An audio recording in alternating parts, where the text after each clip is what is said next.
71st anniversary of Trieste's return to Italy was commemorated aboard the Trieste, Italian Navy's biggest ship, celebrating history, pride, and unity at sea. Mayor Di Piazza handed the flag to Captain Marzi, with Laura Mattarella, daughter of the president, serving as the ship's godmother.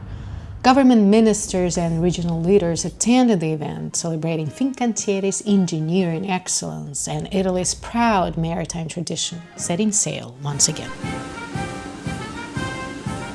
Un momento importante per tutta l'Italia, perché questo rende la Marina italiana una tra le prime marine al mondo, sia come livello di efficienza che di deterrenza che di capacità, per cui quando si parla delle grandi marine che hanno a disposizione più di una portaerei, sono pochissime al mondo e una di queste è l'Italia.